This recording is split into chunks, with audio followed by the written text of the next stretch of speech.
Hello, and welcome indeed to episode 389 of Prog. If you hadn't read the title or the description, I'm talking about a Genesis album. We haven't done Genesis for a while. It's Trespass. Yes, indeed, Trespass. Released in October 1970, 23rd of October. It's the second album by Genesis, so I like to consider it the first album. The other one was just a dry run. We don't talk about it, but yeah, this goes back. I mean, this is the one that's got Anthony Phillips on and no Phil Collins. So yeah, you're in for a treat, and it's amazing because from that other album to this, there's the band have advanced light years in their development, again going down and working hard together, trying to find not a formula but a way of working and a sound that you can hear them creeping towards the Genesis sound that we know and love. Opens with Looking for Someone, which again it starts with Gabriel's voice just naked and alone and a cappella. I think a cappella, we'll call it that. And it's a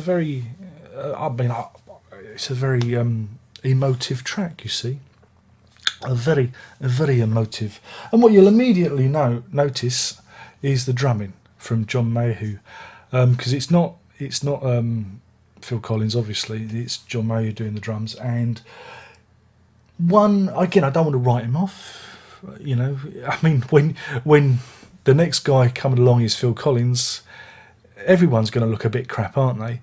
But we could describe his drumming as skittish, I think, all over the place. But then it could be down to the production. Again, John Antley, he splits up toms, and so there's lots of stereo panning on the drums, which is a little bit disconcerting. Again, not sure if that's a good idea. I find it a little bit distracting from the music.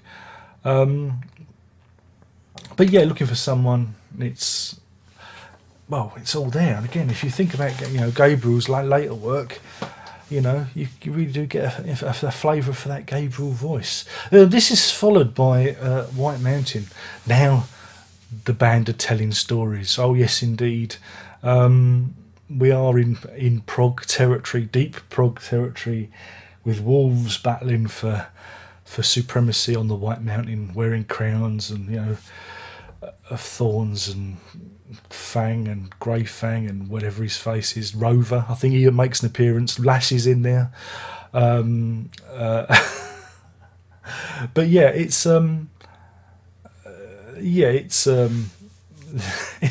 it's a story of wolves that don't get on. It's a soap opera, and there's old one eye and a ball of chalk.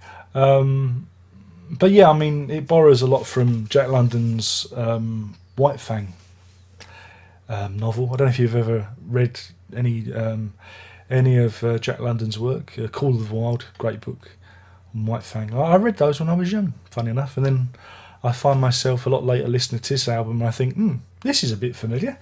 But yeah, it's a romping, stomping track, so much that the band even brought it out of retirement for their Trick of the Tail tour.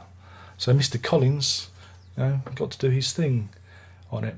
And this is then, side one is brought to a close by Visions of Angels, which I guess you could call a ballad, kind of a ballad, as close as a ballad as you're going to get with Genesis.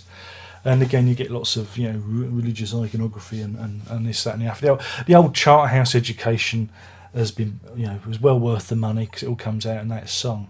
And yeah, it's all. I mean, it's a bit fey. That's the problem with the album. It's a bit fey, but if you're a diehard, you're going to enjoy it. Excuse me.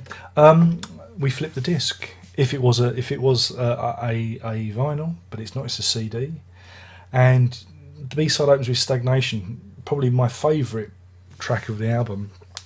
And again, you see the band extending and improvising, and there's instrumental passages I used to play. When I worked at Woolworths, when I was a mere sprout, a mere teenager, I used to put this one on, and the keyboard solo. A lot of people said, "Is that WoW music you're playing?" Yeah, they did. Uncultured lot they were, but yeah, I really do enjoy Stagnation. It's the band again reaching. They're stretching. And you can feel them stretching on that track. This is followed by Dusk. Again, a nice little piece. Again, it's all in the guitars and the flute. Again, hints at what's to come. And ends with that great line, the passerby, born to die. It's all jolly stuff. It's all jolly stuff. And then, of course, the album's romps home with the rollicking knife. Which is all about overthrowing our masters, I believe. Owes a lot to again more. There's a lot of religious iconography in it. It's a bit like a battle hymn. Oh yeah, battle hymn, and you get some groovy sound effects on the guitar solo before the guitar solo, and it builds up. And as an album, the knife kind of sticks out. Really, because everything else is kind of mellow-ish, and the knife is a real punch up the bracket. So much so that Paul Whitehead had to change the cover, because when he presented the cover, I don't think they'd done the knife, and that knife track just kind of lifted it. So they told him to go and slash the canvas, and that's why we got the slash on the canvas with the knife, because the band felt that their music was a bit more powerful than the cover suggested, and a bit darker as well. So yeah, I mean, it's a troublesome one with the rating, because it's a bit boring. Could be construed as a bit boring, but I really like it. I really enjoy it. But it's not a perfect album, though. Was it 42 minutes, 56? It doesn't outstay its welcome. And again, you really do feel a band, finding its feet. And that's what I find interesting about these. Because some bands come fully formed. They have all the bits there, like your VDGGs or your King Crimsons. They're all pretty. They don't really change much for until a few albums down the road. But here, you really do see a band, struggling to find its voice. I mean, even Gabriel, struggling to find his voice. Again, his lack of confidence, that's to come on the next album, which you know which one that is. But God blimey, in terms of a rating, I don't like it. I'm not going to do it. I'm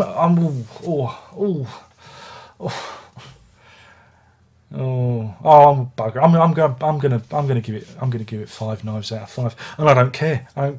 It's not perfect, but I like it, and I'm gonna give it 5 out of 5 because that's what I can do. And everybody knows the rating system doesn't really mean anything. It's a load of old hooey, isn't it? Really, but no, it's really interesting. And what's really fascinating is the remastered version. Again, if you've got surround sound, I know. He's going on about surround sound again, but if you get the surround sound version of it, it really does open up, and you can really hear what's going on.